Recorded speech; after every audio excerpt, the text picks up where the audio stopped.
Hare Krishna, my obeisances to Mukunda Goswami and all his disciples. And happy birthday, Maharaj, on your 80th birthday. It's a wonderful celebration. Who knew that we would ever reach such great heights? The Beatles used to sing in your day of who will they still need me, will they still feed me when I'm 64? That seemed at the time like really old age, but now you've surpassed that grandly. Congratulations, and well deserved, and by Krishna's grace. I first met Maharaj in 1979 when I read The Science of Self-Realization. And this was a book that was unique at the time. It was a real innovation, and I found out later that Maharaj had really fought hard to get permission to do this. It was such a different thing to do in the ISKCON of the day, to bring Prabhupada's teachings together and very intelligently organize them into various chapters. But this book turned out to be one of the greatest successes in book distribution in ISKCON's history, and inspired many people to become devotees. So, and I was one of them. It was one of the books that gave me real inspiration. It's just little snapshot pieces. I always remember particularly the Truth and Beauty story that Prabhupada told, helping me understand the difference between body and spirit. And how intelligent, what an intelligent thing to do, and what a courageous thing to do, to be so innovative. And this was Maharaj's history in ISKCON right from day one of the first devotees to join Srila Prabhupada. But not only that, one of the first devotees to intelligently engage with Srila Prabhupada's work and his mission, and really think very broadly about, in the day and age that he was born and he was presented, how to advance that mission. So that's one important thing about Maharaj for me, is his innovation, his intelligence, his very sharp intelligence to be able to see an opportunity to advance Krishna consciousness and make it happen. So that book, that was groundbreaking and led to so many other books. And I'm not so sure if there has been such innovation since in our book production. But that was absolutely groundbreaking. I then met Maharaj. Maharaj himself had got into what we called in those days public affairs, which later became communications.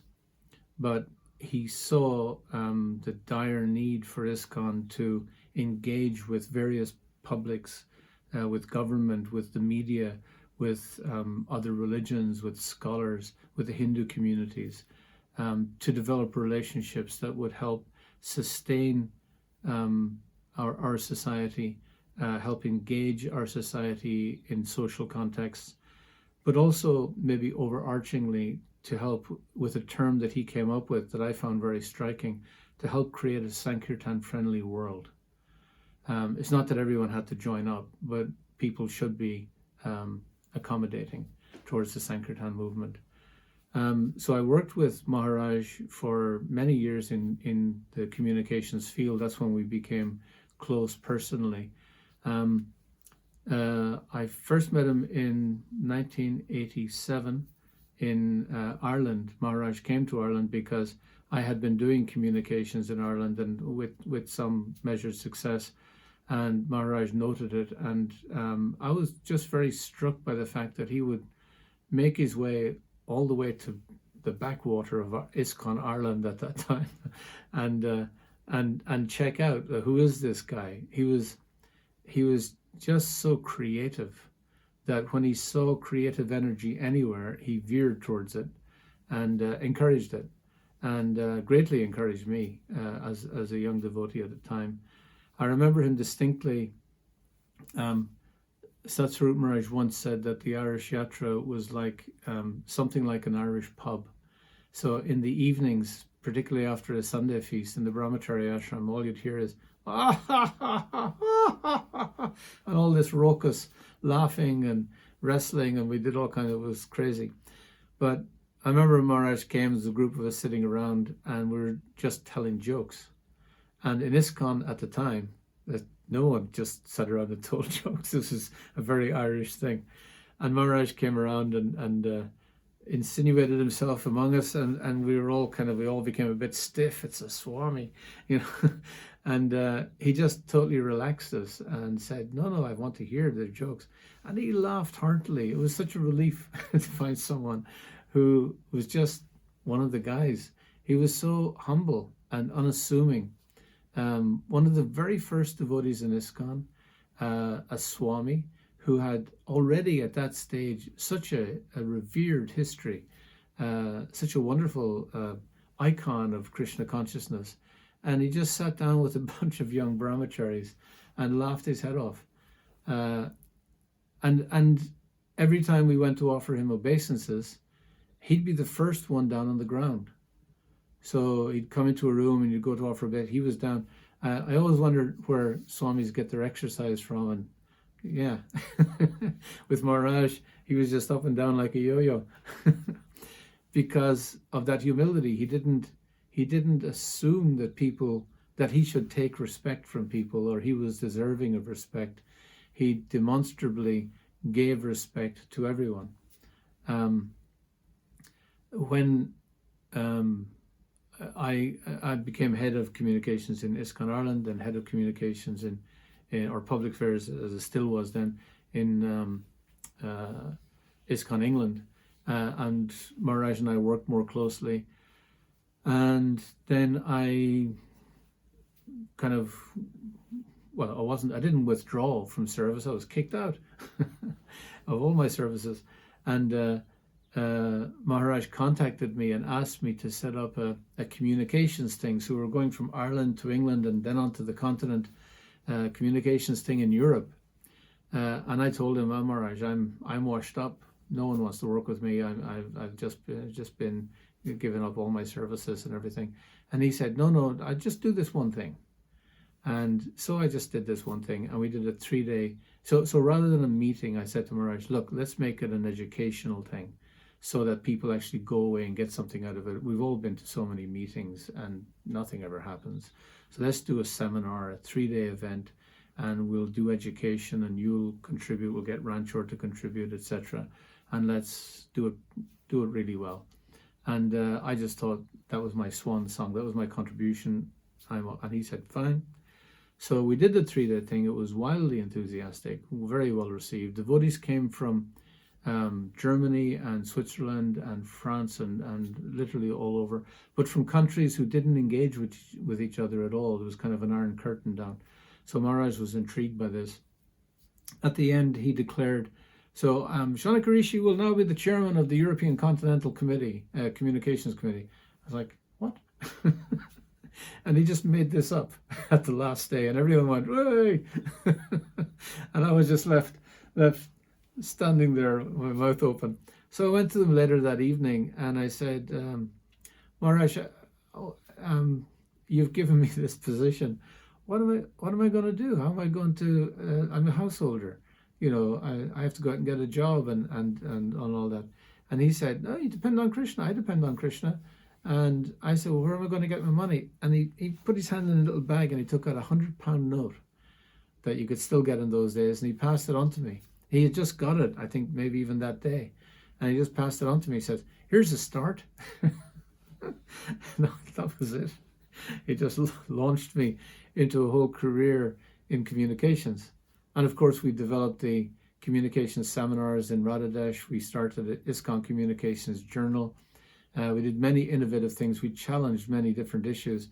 And Maharaj and I traipsed through a Europe that you weren't allowed into in those days.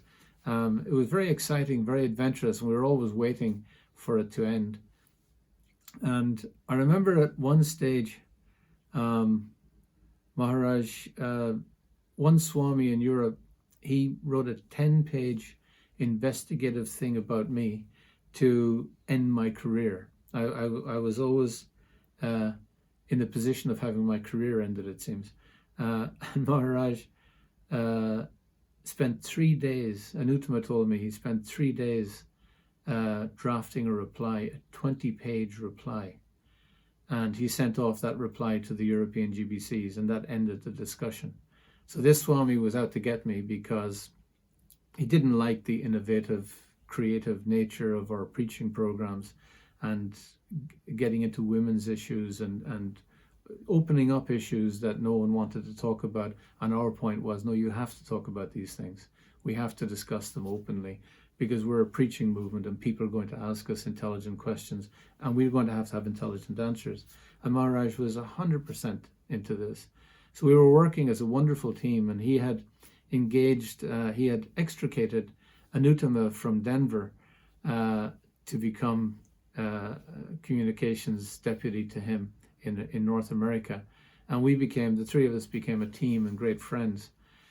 And after that, I realized that what he had done to protect his people, that he had gone well out of his way, not only writing a rebuttal of 20 pages, but to take on the whole European GBC in a moral sense. I was just very impressed with his leadership. Maharaj really wasn't or isn't a manager, but he was a leader. He took the lead. It was moral leadership that he took in that instance. But in terms of the science of self-realization, he took intellectual leadership and creative leadership. And this is what he's really excelled at. And leadership to me is about people. And Maharaj was all about people. And he picked people that he thought were good for the job and put them in place. And did wonderfully well. One of the most important things in that regards that we did together was when the ISKCON Communications Journal printed the article about child abuse in ISKCON. This was very controversial. And 3 people had to make the decision, and it was Mukunda, Goswami, and Uttama and I, about whether we should write that article. And all 3 of us, without doubt, we did this. Maharaj made a comment that stuck with me that I've repeated ever since, that we, to publish this article, if we publish it and expose ourselves that there is child abuse and then people sue us and we lose everything, financial and material, but we're left with our integrity and a straw hut in Bengal, then we still have the platform to preach from. And I was just very struck by that was it. What do we have? All we have is our integrity. All we have is the truth. All we have is our relationship with Krishna. And I just thought that was a wonderfully courageous statement. Maharaj later, when the opportunity to do something in Oxford came up, I shared it with Maharaj, and he looked at me, he got animated, and he said, "You have to do it." And I said, "Why?" He said, "Well, because Prabhupada, he wanted me to do that, and it's always played on my mind that I didn't do this." When he first came to England, after we did a wonderful reporting thing, all the newspapers came to the airport, then we went to John Lennon's estate, and before Prabhupada even unpacked his desk, which he always did first, he asked Mukunda Goswami to bring everyone in. And then they all came in and he said, "Now we have to open a center in Oxford." And Maharaj said, I never did it. And none of us ever got it together. We did so much else, in terms of the Beatles and all the things that happened at Bhaktivedanta Manor, etc. But just that thing they never did. So he encouraged me, and that's where the Oxford Center for Hindu Studies arose, which has graduated up to 26 Vaishnavas with Oxford degrees in Vaishnavism. So that's been a wonderful program. So he launched me on a second career So it's because of his authority that I got involved in communications, and because of his authority that I got involved in the Oxford Centre for Hindu Studies. And again, a tremendously innovative move to really infiltrate the intellectual world and create a new field of study called Gaudiya studies, with Gaudiyas studying themselves and being the world experts and taking the subject. How intelligent, how far-seeing is that? So these are some of his. These are just stories to illustrate his wonderful qualities, and his qualities are primarily humility, which can be seen in his whole life and his trajectory, his intelligence and creativity, his dedication to Srila Prabhupada and to mission, and I would also say his devotion to Krishna, because that's what underlies the whole thing, his attachment to Prabhupada and his devotion to Krishna. I've just been impressed and inspired by Maharaj over all these years, and in actual fact directed by him as well, very concretely. And he did everything with such a light touch that I never felt managed. He just responded so wisely and advised so broad-mindedly that I was left with no other recourse than to make the decision ultimately that he wanted. Very intelligent leadership. So in terms of what the legacy for his disciples, if you look at how Maharaj acts in terms of his humility, his devotion, his adherence to Krishna, but also his intelligence, his broad-mindedness, if you can act with such intelligence and broad-mindedness going forward, being innovative, bringing in new technologies to help people understand Krishna and make Krishna suitable for their understanding, you will certainly be glorifying Mukunda Goswami and all that he stands for. And I can just say, Maharaj, thank you for your example. You are truly an acharya in what it takes to be born in the West and become the kind of devotee that made Prabhupada proud. And that to me is your legacy, that you're a Prabhupada man right down to your socks, and you made him proud, and you advanced his movement with all your breath, and that's the life you led. That's such a wonderful example, an inspiring example, and you did it with humility, you did it with dignity, you did it with grace, you did it with compassion, and to me, these qualities of a Vaishnav are what I'll take away. You are a gentleman, and that stands for everything. You didn't like to put other people into any inconvenience. That's just so inspiring. And thank you, and I hope you have a wonderful 80th celebration, and it goes on to the 90th by Krishna's grace. Jai, Hare Krishna.